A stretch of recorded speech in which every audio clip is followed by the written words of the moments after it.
వేదికను అలంకరించిన పెద్దలకు, అదేవిధంగా ఏదైతే చీఫ్ గెస్ట్గా శ్రీశాంతి గారు ఈ రోజున వచ్చారు, చాలా బాగా మరి అంటే పగడ్బందీగా వీళ్ళందరితో కూడా ప్రమాణ స్వీకారం చేయించడంలో కానీ కమిట్మెంట్లో కానీ చాలా నొక్కి గట్టిగా ఒక్క నుంచి చెప్పారు. మరి పనితనంలో ఏం చూపిస్తారో కానీ డెఫినెట్గా. అలాగే ఈ సమావేశానికి ఇచ్చేసిన లైన్ క్లబ్ మెంబర్స్ కి అందరికి కూడా నా హృదయపూర్వక నమస్కారాలు తెలియపరుస్తూ, ఏదైతే కొత్తగా ఈ రోజున బాడీ ఎన్నికబడిందో వాళ్ళందరికీ కూడా శుభాకాంక్షలు తెలియపరుస్తున్నాను. అంటే పదవి అనేది మరి అలంకరణ కాకూడదు, డెఫినెట్ గా బాధ్యతాయుతంగా మరి ఏదైతే సొసైటీ యొక్క మార్పు కోసం మనం ప్రయత్నం చేయాలనేది ప్రతి ఒక్కరు కూడా తెలియజేయడం జరుగుతుంది. సరే, నాకు ఇక్కడికి వచ్చాక తెలిసింది, నేను ఇందులో జాయిన్ అయ్యి 16 సంవత్సరాలు అయిందని. నన్ను కూడా యాదృచ్ఛికంగా నా మిత్రుడు చెక్కా రాజారావు జాయిన్ అవ్వన్నాను. నేను ఎందుకు మీటింగ్ పెద్ద రాను కదా అని అంటే, కాదు జాయిన్ అయితే నీకు దేనికోదానికి ఉపయోగపడుతుంది, నలుగురితో ఉంటుందనే ఉద్దేశంతో ఆ రోజున జాయిన్ చేయడం జరిగింది. ఆయనే కడుతుంటాడు నా చెంత. ఎన్నిసార్లు నేను ఆయనకి రిటర్న్ ఇచ్చారో కూడా నాకు తెలియదు. మరి అదేవిధంగా ఇందాక వేమ కోటేశ్వరరావు చెప్పారు, నేను అన్ని కార్యక్రమాలకి అటెండ్ అవ్వాలా, ముఖ్యంగా ఏదైనా కార్యక్రమంలో ఇంపార్టెంట్ దీనికి రమ్మన్న దానికి నేను రావడం జరిగింది. అదేవిధంగా మా కుటుంబ చరిత్ర గురించి కూడా చాలా బాగా చెప్పారు. కానీ నేను కూడా మీకు ఇంతకు ముందు కొన్ని చెప్పాను, 2 విషయాలు చెప్తాను. నేను పట్టుదలతోనే ఈ స్టేజ్కి రావడం జరిగింది. అంటే నాకంటే ముందు నా పట్టుదల నా కుటుంబం కోసం నేను ప్రయత్నం చేశా. ఆ విషయం మా ఇంటి సందులో ఉన్న మురళి గారికి బాగా తెలుసు. ఏదైతే మా నాన్నగారు చనిపోయిన తర్వాత కూడా ఒక చైర్మన్ గా చేసి కూడా అనేక ఇబ్బందులు ఏదైతే మేము పడ్డామో, మా కుటుంబం మాకు ఇచ్చింది ఒకటే, ఒక రెప్యుటేషన్ ఇచ్చింది. నేను కూడా మా పిల్లలకి ఆ రెప్యుటేషన్ ఇవ్వాలనే ఉద్దేశంతోనే నేను ఈ కార్యక్రమాలు చేస్తున్నానని మీరు అందరూ కూడా అర్థం చేసుకోవాలి. ప్రతి ఒక్కరు కూడా అంటే మీ లయన్స్ క్లబ్ కూడా అది ఉపయోగపడాలనే ఉద్దేశంతో నేను చెప్తున్నా.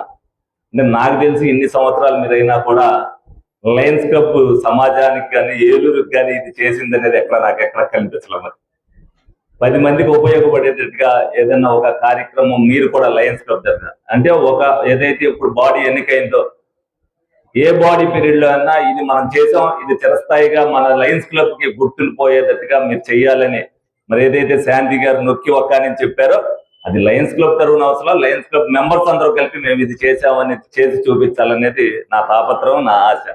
దానికి నా వంతు సహకారం కూడా మీ అందరికి కూడా సహకరిస్తానని సందర్భంగా తెలియజేయడం జరిగింది. ఒకసారి ఇక్కడ నేను ఎవరో మిషన్లు పంపిణీ జరిగితే దానికి కూడా రావడం జరిగింది.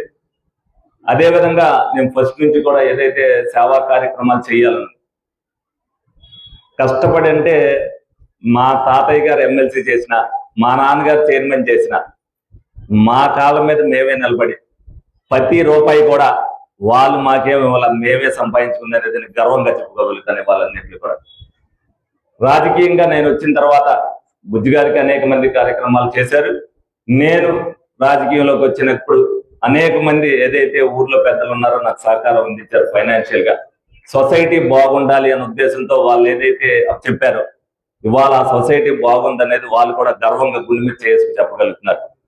సొసైటీలో ఏ చిన్న పని, ఏ చిన్న తప్పు జరిగినా 10 మందికి హానికరం జరుగుతుందన్నా సరే దాన్ని ఎక్కడా కూడా ఎంటర్టైన్ చేయలేకుండా ఈ ప్రభుత్వం ఏదైతే సహకరిస్తుందో, డెఫినెట్ గా ఆ విషయంలో నేను కూడా ముందుండి వాళ్ళందరికీ కూడా సహకారం అందిస్తున్నా. ఇప్పుడు లయన్స్ క్లబ్ అనేది ఏదైతే ఒక పరిచయ వేదికగా కాకుండా మీరు కూడా దాంట్లో సొసైటీలో మార్పు కోసం, ఎందుకంటే చదువు సంస్కారాన్ని నేర్పుతుందని చెప్తారు, కానీ ఇవాళ మన చదువు సంస్కృతిని పాడు చేసేస్తుంది. ఆ సంస్కృతి పాడవకుండా ఉండటానికి ప్రతి ఒక్కరు కూడా రేపు రాబోయే తరాలు బాగుండాలి అని అంటే దానికి ప్రతి ఒక్కరు మోటివేషన్ కూడా అవసరం అనేది ప్రతి ఒక్కరు కూడా గుర్తుంచుకోవాలనేది నా ఉద్దేశం. డెఫినెట్ గా ప్రతి దాంట్లో కూడా ఒక సొసైటీకి ఒక మెసేజ్ ఎవరిచ్చినా సరే, అది నేను ఒక ఎమ్మెల్యేగా నేను ఇచ్చిన, లయన్స్ క్లబ్ తరఫున మీరు ఇచ్చిన, అదే విధంగా అనేక క్లబ్లు ఉన్నాయి మీ తరఫున అనుసంధానం. ఇవాళ 3 club, Eluru Lions club, Eluru గైనార్సీ Lions club, Eluru Sri Lakshmi Ganapathi Lions club, అలాగే దీనికి సంబంధించి 60 క్లబ్బుల దాకా ఉన్నాయి. ప్రతి క్లబ్ ఏది ఇచ్చినా సరే అదనేది సొసైటీకి ఉపయోగపడాలనే ఉద్దేశంతో. ఎందుకంటే ఇప్పుడు మీరందరూ కూడా ఒక గవర్నర్ గానో, ఒక ప్రెసిడెంట్ గానో, ఒక మాజీ ప్రెసిడెంట్ గానో అదేదో వేసుకోవడానికి కుదిరేటట్టుగా కాదు. నేను కూడా ఎలక్షన్ లో ఒక మాట అన్నాను, నేను చేసే 5 సంవత్సరాల్లో ఇదివరకు ఎవరో చేయని ఎమ్మెల్యే ఈ 5 సంవత్సరాల్లో ఎవరైతే చేశారో అది చిరస్థాయిగా ఉండిపోవాలనే ఉద్దేశంతోనే నేను ఈ 2 సంవత్సరాలు చేశా. తర్వాత 3 సంవత్సరాలు కూడా తర్వాత ఉంటామా లేదని నాకు అవసరం లేదు. నేను కావాల్సింది ప్రజల గుండెల్లో ఉండాలి. డెఫినెట్ గా ఏలూరు అభివృద్ధి ఆ టైంలో అవ్వాలనేది. అదేవిధంగా మా కుటుంబానికి 4 సార్లు అవకాశం వచ్చింది అని అంటే అది ప్రజలు కనిపించిన అవకాశమే. అంటే చేస్తామన్న ఒక నమ్మకంతో ఏదైతే చేశారో ఆ నమ్మకాన్ని వమ్ము కాకోకుండా, ఏదైతే మీరందరూ అనుకోవచ్చు డెఫినెట్ గా ఏ పొలిటికల్ లీడర్ అయినా సరే డెఫినెట్ గా పిల్లర్స్ ఆఫ్ ది సొసైటీ అనేది ఎవరైతే ఉన్నారో వాళ్ళందరూ బిజినెస్ మ్యాన్స్. వాళ్ళ బిజినెస్లు బాగుండాలనే ఉద్దేశంతోనే వాళ్ళు తాపత్రయపడుతుంటారు. వాళ్ళే కొంత దాతృత్వంతో సహకారం అందిస్తారు, సహాయం అందిస్తారు. వాళ్ళు చేసే సర్వీస్ కార్యక్రమాల్లో major part of the money వాళ్ళ దగ్గర నుంచి వచ్చింది. వాళ్ళే నేను చేస్తున్న దానికి నేను మెడికల్ క్యాంప్ పెట్టానంటే వాళ్ళకి 4 లక్షల రూపాయలు డోనర్స్ దగ్గర నుంచి వచ్చింది. ప్రతి ఒక్కరికి కూడా గురువారం ఏదైతే చేస్తున్నానో ఆ డోనర్స్ మందుల రూపేనా కానీ డబ్బుల రూపేనా కానీ ఇచ్చారు. దాన్ని ఆ విధంగా వాళ్ళకు కూడా ఉపయోగిస్తున్నాను. ఎవరైతే పూర్ పీపుల్ ఉంటారో వాళ్ళందరూ కూడా బాగుంటారన్న ఉద్దేశంతో ఎప్పుడు కూడా ఇటువంటి కార్యక్రమం ఎవరు చేయాలి. ప్రతి గురువారం వచ్చిందంటే మా ఆఫీసు ఒక మెడికల్ క్యాంప్ కింద కాదు, ఒక డాక్టర్ ఏదైతే ఉందో ఒక హాస్పిటల్ కింద. వాళ్ళకి 120 మంది ప్రతి వారం వస్తున్నారు అంటే వాళ్ళు ఏదైతే మందులు కొనుక్కోలేని పరిస్థితిలో. అలాగే మన డాక్టర్ గారు కూడా అడిగారు ఏదైనా ఒక వారం మేము కూడా చేస్తామని చెప్పి. డెఫినెట్ గా ఆయనది కూడా సద్వినియోగం చేసుకుంటాం. ఎందుకంటే అనేక మంది ఇచ్చారు ఒక స్పెషల్ క్యాంప్. అంటే మాకు కూడా స్పెషల్ క్యాంప్ చేయాలి అంటే ఆ రోజు మా ప్రోగ్రామ్స్ అన్ని కూడా మానేసుకోవాల్సిన పరిస్థితి ఉంటుంది. కానీ ఏదున్నా సరే అది సొసైటీకి ఉపయోగపడేటట్టుగా నేను చేస్తాను. ఒక విధంగా నాకు కూడా లయన్స్ క్లబ్ మెంబర్ అయినందుకు నేను కూడా గర్వంగా ఫీల్ అవుతున్నాను. డెఫినెట్ గా ఇటువంటి కార్యక్రమంలో 10 మంది, ఎందుకంటే ఈ స్థానానికి వస్తానని చెప్పి నేను ఇందులో మెంబర్షిప్ తీసుకోవాలి.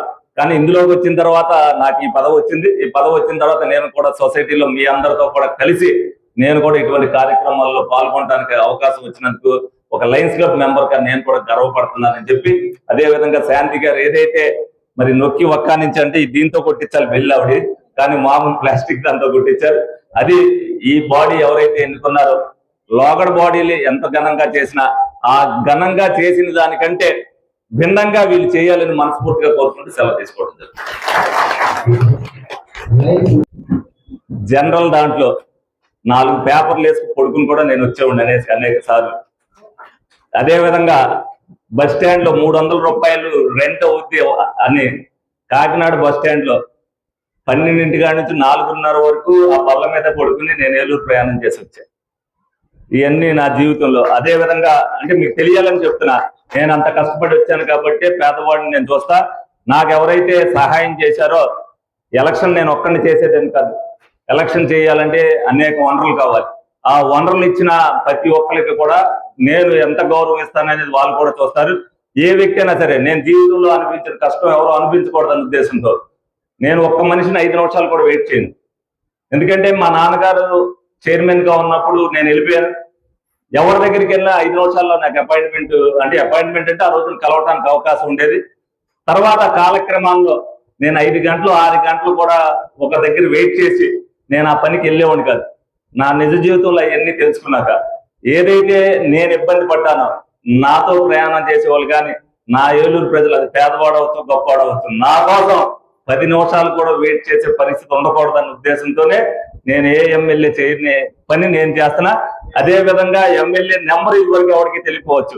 ఎమ్మెల్యే నెంబర్ కి డైరెక్ట్ గా ఫోన్ చేసి నా ఇంటి దగ్గర రోడ్ లేదు, నా ఇంటి దగ్గర డ్రైన్ తీయట్లేదు అని కూడా చెప్పే స్వతంత్రం నేను ఏలూరు ప్రజలకు ఇచ్చినందుకు నేను గర్వంగా ఫీల్ అవుతాను.